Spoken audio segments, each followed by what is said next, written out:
Seriously, it's been 18 years. 18 years that I've known John. And I've gotten together with him many, many times. And we have talked on the phone till our ears ache, and we've worn out the computers with email. But John has been my guiding spirit on everything. And all the books I have written, either on my own or for other people. And I've looked to John for guidance on just about everything. So that's the kind of guy he is. He's one of the best I've heard of. Okay, now I'm going to talk about some different things. The title of my presentation is Curious Questions and Possible Answers. Now, I am not a scientist. I just have ideas. And I like to put them out there, and then you make up your mind as to whether or not I got anything or whether it means anything. We all know that the Sasquatch is about 8 feet tall and about 3 or 4 feet wide, and it moves, right? We all know that. The film site is about 300 feet by 200 feet, and it doesn't move, but we can't find it either. Seriously, we lost the film site. There are 4 different interpretations or marks on the map that are claimed to be the film site. Now, in 2003, we were taken to a site by Al Hodgson, and I call it the Hodgson site, okay? There are 3 others beside that. There's the Davis site, and then there's the Barrington site, and then there's the Perez site, and then there's the Hodgson site. They're all in different locations. Now, Perez's site is very close to mine, and I'll show you a little bit about that in a minute. This is the film site as it appeared in about 1972. I don't know how the picture was taken. Either, I think, Martin or Eric DeHinden might have climbed up a tree, or Rene himself climbed up a tree and took that picture. Maybe if Eric and Martin know how that picture was taken. I know Rene didn't have a helicopter. Sometimes he flew a little high, but he didn't have a helicopter, okay? He took that probably from one of these trees down here.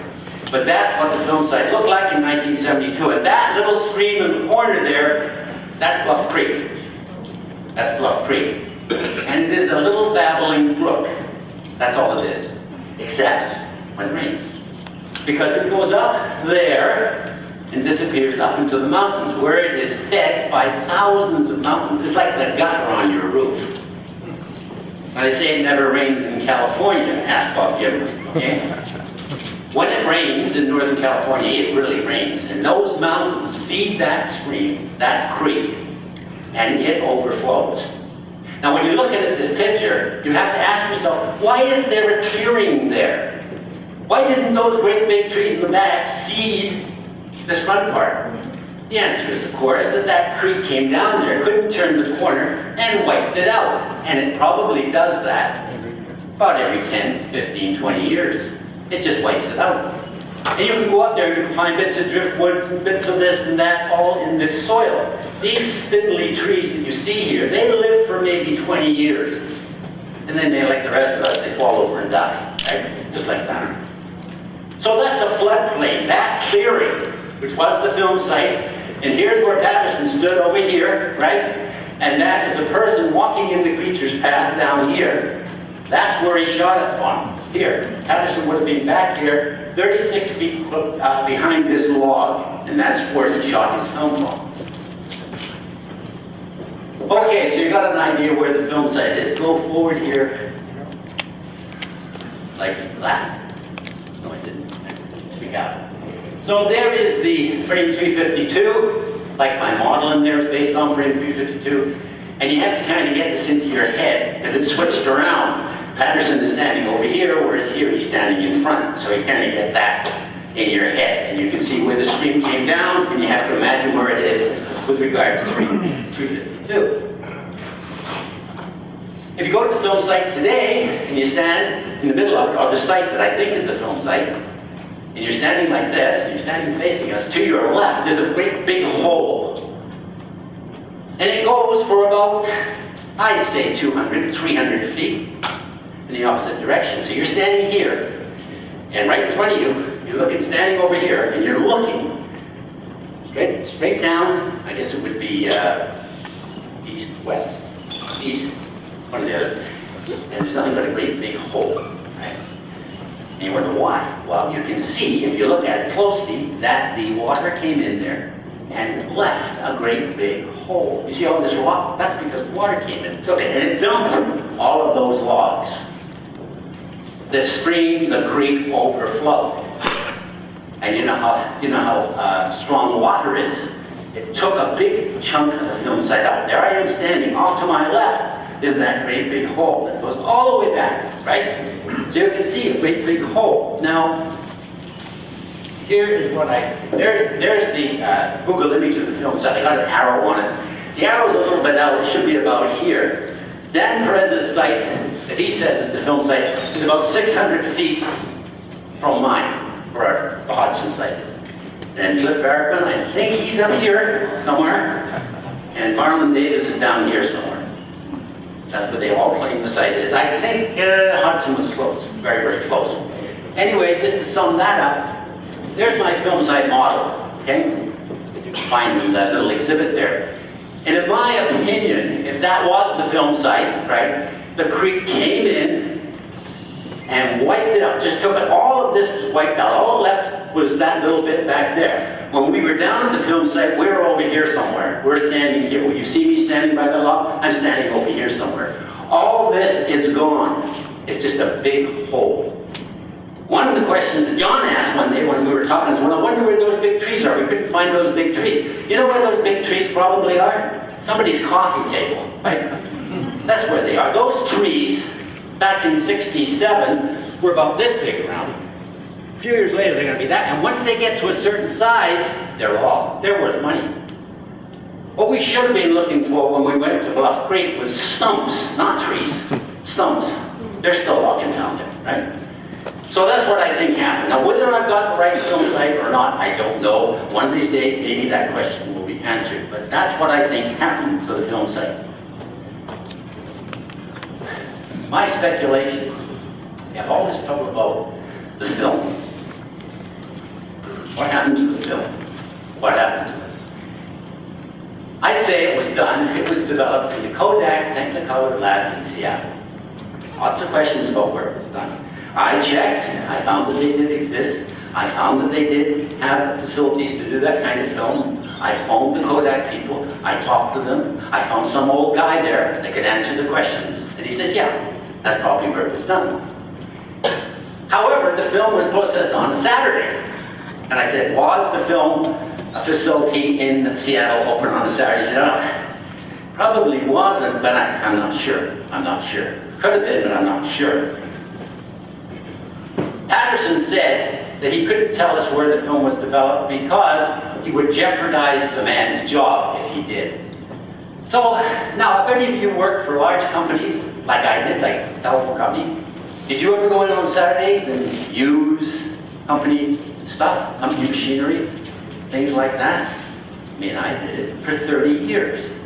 I'd go into telephone company shops and use stuff down there, or I would do all sorts of things on Saturday. So I think perhaps it may have been done on a Saturday. I think maybe, he went there and he lucked out, he found somebody there, and he paid him a few bucks and he got the film developed, okay? And you have to reflect a little bit back on the 60s and 70s. Some of you who were there at the time. There was all sorts of things going on when movie films started to become popular, right? In the late 50s, 60s. 8mm, 16mm movie films, and you could take movies of anything you wanted, and you could get them developed, but you had to be very careful that they weren't kind of racy, right?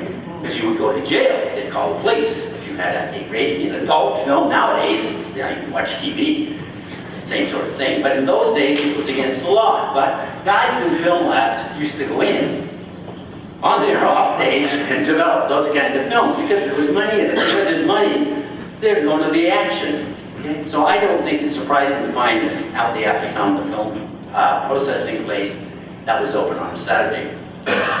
Where are the original films? There was two films. The original film, and then the original one that shows the creature, and then the second film, second roll. They took the footprints. Where are they now? Well, the first roll did end up in storage in Los Angeles. Got it traced to there. And it was listed as film of a gorilla. Okay. It was put in storage. When the company American National Enterprises went into receivership. They had to film and got locked into their storage. The Hindon tried to get it. I worked with the Hindon for many years as well. He tried to get it, couldn't get it, all this other stuff. Anyway, we finally found where it was, and it was in storage at this film facility, and it was called Film of a Gorilla. We called down there and asked, can you find it? It wasn't me, it was somebody else. And the guy said, oh yeah, just a minute. And he went, looked back, we're in this storage place, came back to the phone, he said, look, I looked in the bin, it's gone, there's nothing in it. That bin you're referring to that says Film of a Gorilla, there's no film in there, it's gone. What happened to it? Okay, it was there. It's anyone's guess to where it ended up. What I think happened to it is that the Hindon went down there, he got it out with Bruce Bonney. They did their thing and they put it back. I don't think they kept it. They could have. I hope one of them kept it. I don't think the Hindon did, because I was with the Hindon and we went through his stuff with the fine-tooth comb. Bruce Bonney might have kept it. But I think when you put it back on the counter, the guy put it back into the wrong bin. I don't even think you'll ever find it. It's gone. It's been shipped out somewhere to somebody else. It's in some bin. You might find it one of those storage locker things, you know, they have on TV. The second roll, the second film roll, where did that go? It went to the BBC, and they never returned it. I talked to Pat Patterson, and I said, Pat, what happened? And I sent it to the BBC. They were making a film in 1998. What was that called? They made a film, they asked for the second film roll. She sent it to them. She had the paperwork. She said, I'll dig you out the paperwork and see if you can get it back again. I said, great, Pat, great. She said, I saw it not so long ago. And I left it with her for a month, and I checked with her, and I checked with her again and again, and she never, I guess she couldn't find it. But the second film roll got stuck with the BBC in England, and that's where it is still sitting. We've got a lot of stuff from it. We've got the footprints, we've got some other stuff. But the original film roll should never have been sent. You should have made a copy. But she sent them the original. That's where the second roll is. Something else. Okay, Jackal. You know, I just put out that little booklet. Where did I put it? Somewhere here. Jackal, rather an interesting story. Jackal. What did I call it? Yale and the Strange Story of Jackal, the Ape Boy. This is the well-known story of the newspaper article that came out in 1884 about a strange ape-like creature that was captured at Yale. Yale's not far from here. You can't walk, but it's not far. The newspaper story said that this creature had been caught, so we've got that. And there are actually 4 different jackals, not just one. There's 4. First one is the one that was caught, and I just mentioned it. The second one is one that Chief Kitsilano said he saw in Vancouver in about the same year. That was not Jackal. We don't think that was Jackal, because Jackal had been shipped east.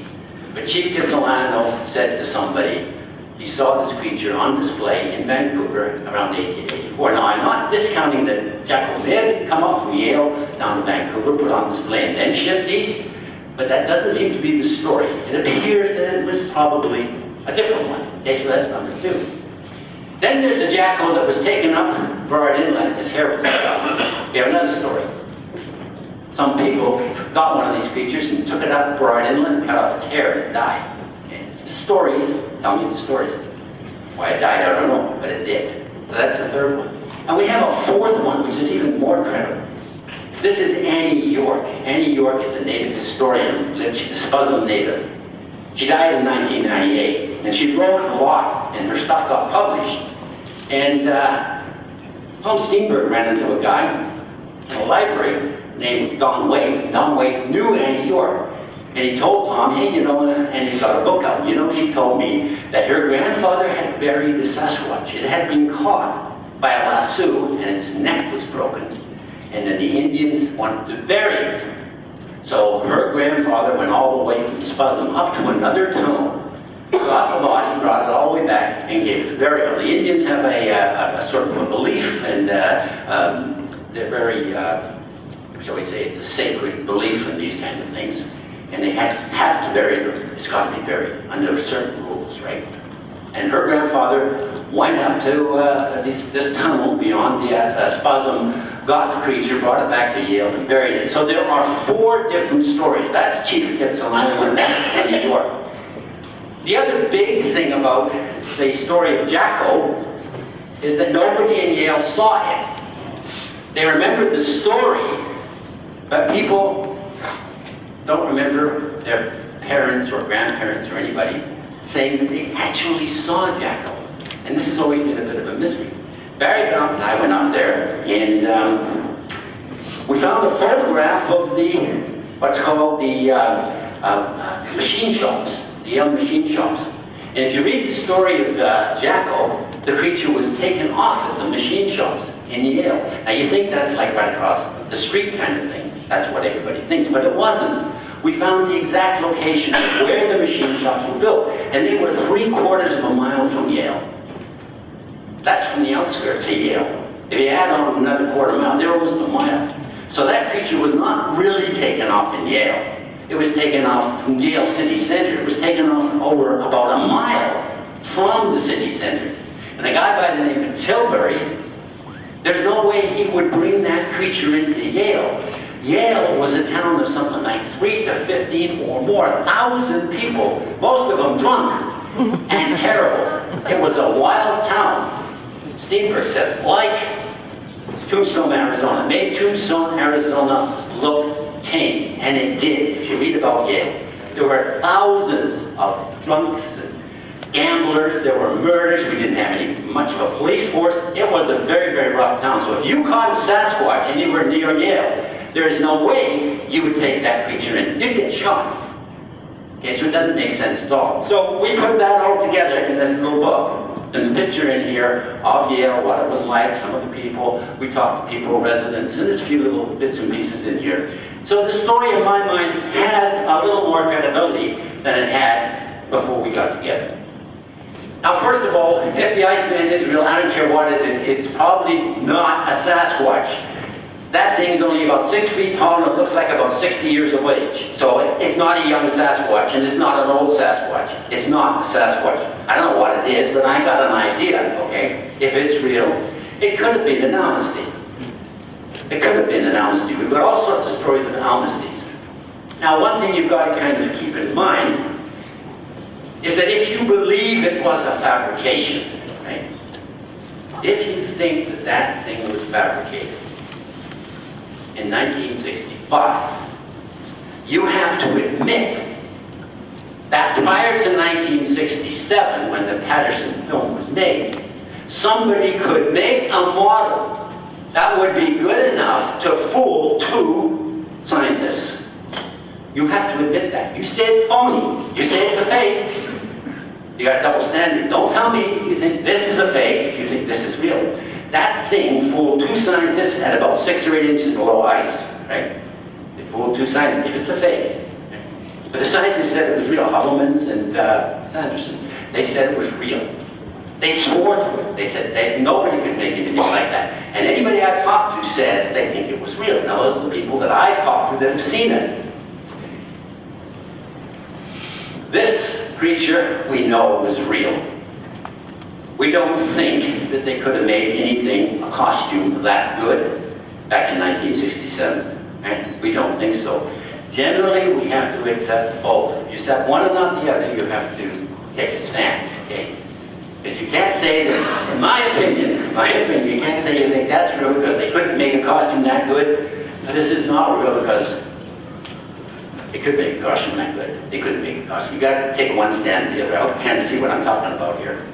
You should take one stand or the other. Where is the Iceman now? Well, there have been a lot of talk where this thing is, and there are books written on it and articles and all the rest of it. Here's the guy, Hansen. He's the guy, he got the thing, right? His son was a lawyer. Okay? His son was a lawyer at the time. He had just gone through law school, or he already had his lawyer's ticket, right? I think what happened, I'm not going to read all this, I think what happened is that he may have not really known what it was, but he didn't, maybe he didn't want to know. And I think his son told him, look, make a model, if anything goes wrong, put the model up and get rid of that thing. When he heard that it was real by 2 scientists, he got scared.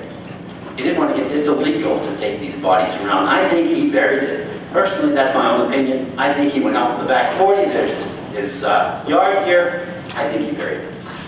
I don't buy the story that it belonged to some rich American actor and all that other stuff. I think he just went out and got rid of it. I don't even know if he really found out what it was. When he was told it was real by Hellmans and Sanderson, I think he believed them. That's my opinion. You are not right. Huh? You are not right. Okay, you tell me next time you go. I think it's out there. I think you get a backhoe, you'll find it. That's where the ice room was displayed, and you paid 25 cents and you went up around it, right? And it was displayed in that little thing there. Okay, now I have to admit defeat on this one. I do have a picture in my book. It shows Patterson making a cast. There it is at the top there. I used it in 2 books, and there's been a lot of controversy about this, that was not made at the film site, and I have accepted the fact that it was not made at the film site. Patterson did that particular picture, I think, for A&E. We found it on an A&E roll. They were remaking, and that is a mocked-up picture of him making a cast at the film site. I got it in there that it was made at the film site. It wasn't. You can tell he's got a beard over here, and in making this cast, he's hardly got any beard at all. I thought that was something to do with the film, because that is the same as that, except it's got fuzziness on it. But it wasn't. When I got checked in with Bill Munns to get in touch with me, so I have conceded that the picture in the book of Patterson making a cast was not taken at the film site. It was taken for a movie. It was a reenactment for a movie. And that was the movie that A&E made. This is one of the biggest controversies that there has been. Dr. Krantz, he measured the foot on the creature in this frame, and he came up with 5 feet. Not even 6 feet. 6 feet. And yet we say the creature is 7 feet tall. So that's a difference of 1 foot, 3 inches. He says 6 feet, we say 7 feet, 3.5 inches. That's the only frame that you can get a decent angle of the foot. And he used that, and he measured it, and he came up with 72 inches. What he failed to realize, or Dr. Krantz, he made a few errors, that if you take that foot and put 2 film frames together with another foot and make this one the same size and then proportionally increase it, the creature comes out at the right height. Okay? You got to do it proportionally. He didn't think about doing that. If he had done that, we wouldn't have had this big controversy. You've got to make both feet the same size. This creature is shorter than this creature because, or shorter in this frame, because it's bending over like this and it's walking. When it stands up, it would be the full height. And that, in my opinion, proves it. This is Robert Bateman's painting, and I didn't realize all of this, just some little information for you. This painting was based on information provided by Dr. John Bindernagel. I sent Bob a portfolio of eyewitness drawings and a list of anatomical features which reoccurred frequently, and Bateman, who is world famous, he's our most famous naturalist painter. I would say in Canada, if not the world. The guy is marvelous. And Bateman painted that.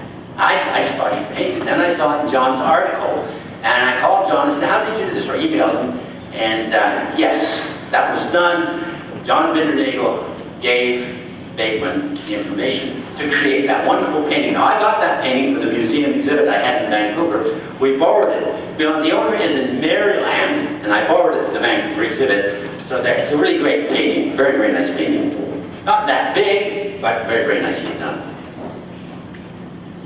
Did you know that in 1959, Kamloops, Queen Elizabeth and Prince Philip were given a Sasquatch presentation?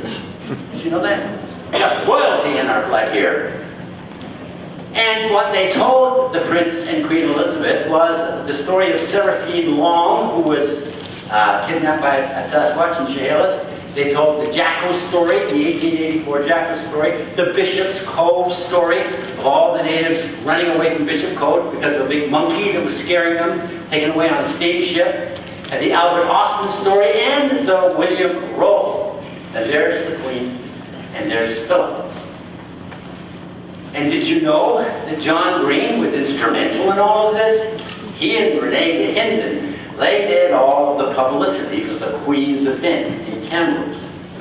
So John and Renee played a part in the Queen and Prince Philip's presentation on the Sasquatch in Kamloops back in 1959. And did you know we now have a Royal Canadian Mint coin? It's got that stupid Quachi on it, okay, there's nothing better, right? Anybody got anything better? This silly Quachi thing is on a 50-cent piece. Cost you $10 for a 50-cent piece, but yeah, it's on there, right? So we got a Quachi coin. And I found it kind of remarkable that I found an old stamp, not that old, it goes back to 1984 or whatever, and it's Cartier, and he's holding a pipe. So I blew the pipe up and I thought, oh my goodness, that is our Wild Woman of the Woods. It's not like a Wild Woman of the Woods, you can match them all together there. Now, I had thought maybe the stamp designer had found a pipe back around 1600. If that were the case, the pipe was made in 1600, and that image was on it, then it would date European knowledge of that particular Wild Woman of the Woods back in the early 1600s. But they didn't invent the clay pipe when he was around. He died before the clay pipe, and that's a clay pipe, ice smoke pipe.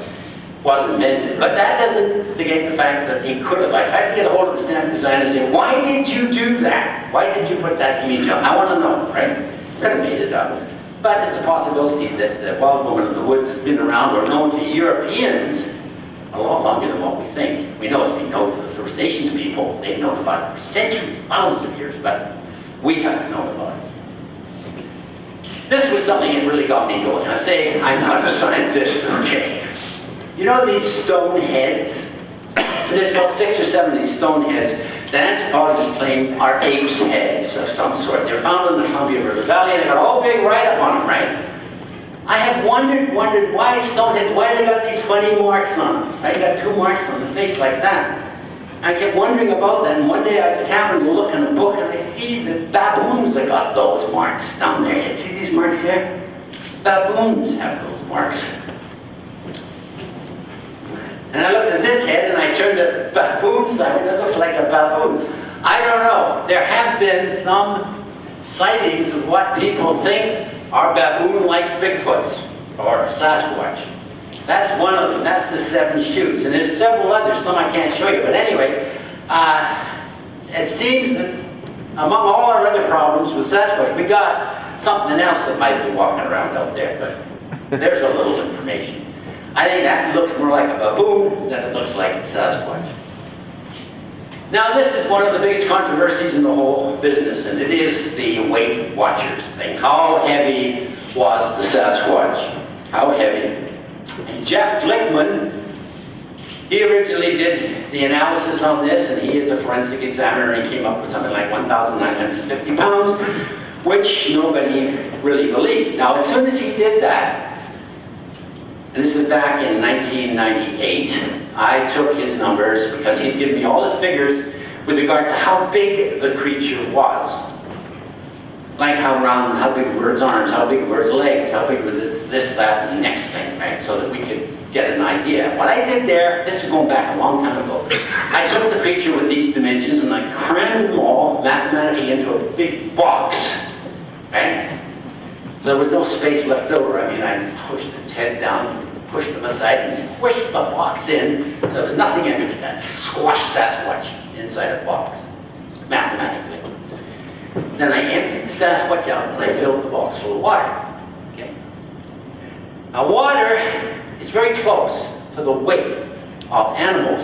If you look at this here, we got the human body, right? And you can see about 72%. We take you and crush you up. Crush you into one big pile and put all the water in a bucket. About 72% of it will be water, and the other 28% will be other stuff, right? So if I say your weight is the weight of the water, I'm going to be 72% correct, aren't I? Right? I'm going to be well over 50% correct. If I just weigh that water, I got your weight, at least 72%. Okay, now, as I say, the human body is about 70, but that 72%, but it kind of depends on the last time you went to the bathroom, right? It can be a little bit more. when you look at that figure, sometimes I look at that and I think, gee, sometimes I feel like that. And I was going to tell you, you know why we have so many Sasquatch sightings in British Columbia? Why do we have so few people here? We have many, many Sasquatch sightings. It's because we don't have very many bathrooms. And when people go for a drive, they gotta run into the bush. So we got ladies running into the bush all over this province. And that's when the Sasquatch are sighted, believe me. So next time you go... Anyway, if you just take that box and fill it full of water, okay? It's as accurate as you can get, and you just take the water, you forget about the matter, you're still going to about around 1,440 pounds. That is the minimum. 1,440 pounds. Glickman did not back off on this, okay? He's a smart man, folks. He's really smart. He's one of the smartest men I've ever met, right? I've been down to see him, and I've sat there, and I said, Jeff, everybody says that 1,950 pounds is BS. Are you going to revise it? And he said to me, no, absolutely not. And I know why he's not revising it, because he's got other things that he can use to prove it, including an analysis of the water, which I did for him anyway. So my analysis is, I mean, you can do it yourself. You know, take the measurements, put it in, they come up around 2,000 pounds. And he came out with 1,950. In my opinion, he was close. Sorry. You can find bears and things like that do weigh up to 2,000 pounds. Great big bears, 10 feet tall, things like that. But using water as a basis, the thing was over minimum 1,440 pounds. This is another thing that really got me going. I'm not a scientist, as I say. I happen to be doing some painting and whatnot, doing some stuff, and somebody brought to my attention the fact that Sasquatch has red eyes. And I found a picture on the internet of a chimpanzee, and this area behind the eyeball, I think it's called sclera, S-C-L-A-R-A, sclera, up there. It's not white, it's kind of a dark brown. I didn't know chimpanzees didn't have white. I thought their eyes were white like ours. So I changed things. That's what to do that. Now, we get lots of reports of Sasquatch with red eyes. Her eyes reflect red. A chimpanzee's eyes, because brown is a derivative of red, or red is a derivative of brown, one or the other, these eyes would reflect red. So, many red eyes in Sasquatch, and it struck me kind of funny. This is a picture of John Green trying to make a cast down in Bluffing. I felt sorry for him here. He's got this glue pot, and he's pouring this glue into this footprint here. And actually, it's a very good photograph. The footprint comes out wonderfully. And he's using that old 1967 glue pot. And it didn't work. He tried it, it didn't work. Both he and Abbott tried. Nowadays, it'll work if you use the right stuff. Okay, now if you look at some of the stuff I got on the display in there, and there's a footprint in there, and just touch that sand, it's solid. What you do now is you get what's called sand cement, and it doesn't look like that. It doesn't come in a bucket with a brush. It's like milk, and you put it in a spray bottle, like a Windex spray bottle, and you put it on fine mist. And if you've got a footprint like that, in reasonably dry soil, you spray it with this stuff, and within seconds it dries. It's water soluble too. And you spray it about 20 or 30 times. So just wait half a minute, spray it again, wait again, wait again. And this soil will go as solid as concrete. And you can go down there and dig down about that far, each side like a birthday cake, and stick a shovel, and you'll get your print out of there. And I think Dr. Meldrum would really like to see a print like that, that's right in the soil, rather than the cast. I really do. So keep that in mind if you find footprints. Get some sand cement, and you get a spray bottle, and spray it on, and you can lift the print. This is the Wild Woman of the Woods, and there's a big presentation on this up at the Museum of Anthropology in Vancouver. Really worthwhile seeing. My point here is that these people, the Indian people, Wakatu, people have a Wild Woman of the Woods. She is on not only on totem poles, but she's also on masks, and she's also used in feasting rituals. So the Wild Woman of the Woods is also used as a symbol of a giver, as well as a terrible beast that eats children, right? So the Wild Woman of the Woods is two things, and they have this beautiful display. This is used for food, and her head comes off, and they put food in there, they put food in here, fish and whatnot. So she is both a giver and a terrible creature. The natives have two interpretations of a wild woman in the woods. I just thought that was rather interesting. This is a funny little situation. My daughter-in-law has got a shop over on Gibson's, and it's a pet store, a fish store, Oscar's Aquatics. And I said, I'll put a cast display in the window, and I put in this hand and a couple footprints and some other, and some notes at the back here saying if you've got any information, you can actually call Barry. Don't call me, call Barry. And I put that in the window. And this little boy came into the store excitedly to tell my daughter-in-law, Lisa, that he had seen a hand exactly like that big hand you've got in the window. So she asked him, okay, look, you write the story down and I'll give it to my father-in-law, which he did, right? And he's this in Port Mellon, which is very close to Gibson's. And he said he was fishing and it was getting late, and he left. So he decided to take a shortcut home. He went through the forest there, and he saw heard this tapping sound on a tree, and he looked through the bushes. He saw this great big hairy hand holding a rock, tapping a tree. Kid's about 10 or 12, right? And he said he got scared, so he ran home. And he wrote it all out for me. So rather funny. I just thought kind of a neat story.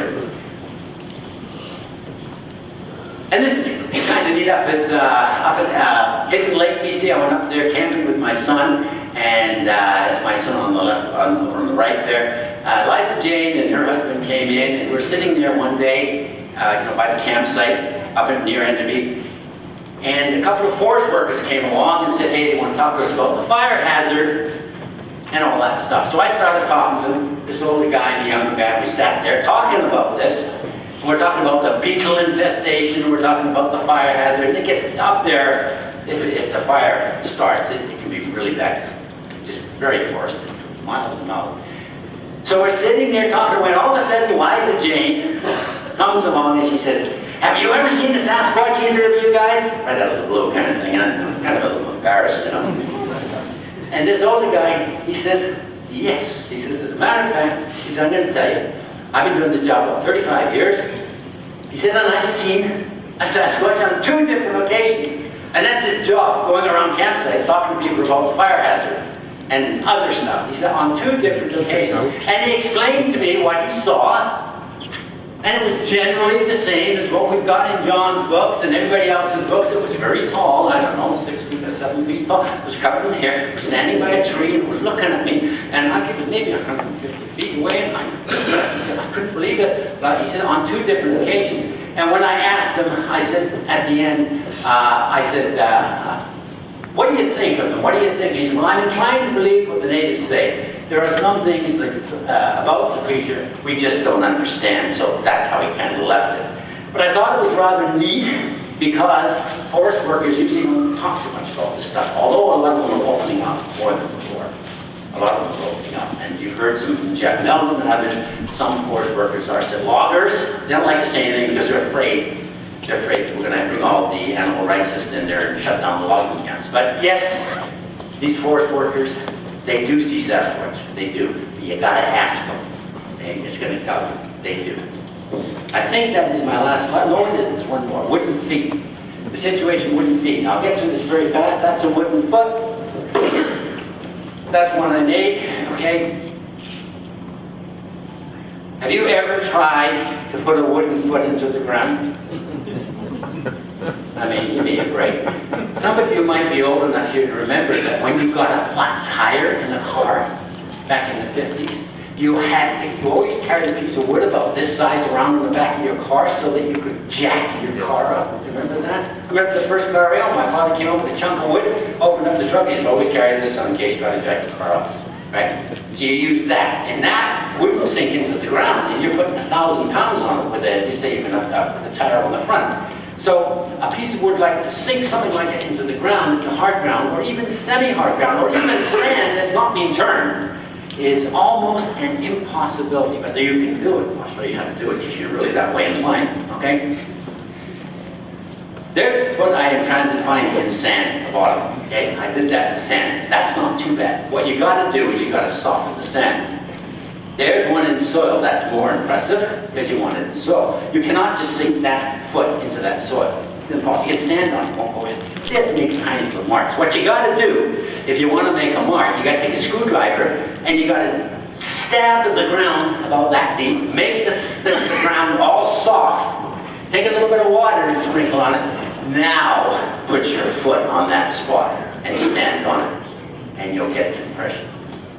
And Jeff, we talked about the line. The trouble with the line in a footprint, okay, or in anything, in a piece of wood, you can only ever make one print that shows the line. Because when the second print is made, it fills up with soil. It never doesn't show. In order to make a line in the second print, you got to clean it out. Take a knife and clean up the line. I did this. I wondered. I made a print with this, and thought, where's that? I can see the line here. You can see it there, right? But the next print I tried to make with it, the line didn't show because it's filled with sand. And in order for the line to show, I had to take the sand out. I did it with flowers also. I'm coming over here. Why is that doing that? There. Anyway, if you put it in flour, you can see it more clearly. But then again, the line will fill up with flour when you go to make the second print. So that's a little bit about footprints and how I say that it's very, very hard to make a print with a wooden foot. Very, very hard. Try it yourself. You need an awful lot of weight, and it just doesn't work. Even if you have a lot of weight, it doesn't work. John told me that about 10 times, but I had to do it. I had to try it, okay? I think that is my... No, I had one more slide, and I stopped it now. I got one more slide. What happened? But I'm clicking it down. It doesn't matter. Did I mess up something? I thought there was one more. I just wanted to see one more slide. There it is. There it is. You know what that is? That's a Sherpa's foot. Oh, that's a Sherpa's. That's how they go around barefoot all the time, those guys up in the Himalayas. And you can see all those cracks. All those cracks. Does it make you want to get some of that hand cream you girls recently put on there? Oh, that's okay. All those cracks. Now, I often thought, how come the Sasquatch foot hasn't got a lot of cracks in it? Because the casts we take, they don't show a lot of cracks like that. Same thing is happening here. It probably does have a lot of cracks in it, but the only time you're ever going to see those cracks to any degree is if after it's gone through some water. And the first print, after that, all those cracks fill up, and you hardly see them. You hardly see them at all. I mean, that's my theory. That's what happened to me with the wooden foot, the crack in the wooden foot. It all filled up with sand. And I think as this Sherpa walked along, his foot would fill up with whatever he's walking in, right? Hopefully, you know what. But anyway, it would fill up. And as he walked, right, the cracks would not show. That definitely is my last slide. Yes, thank you very much.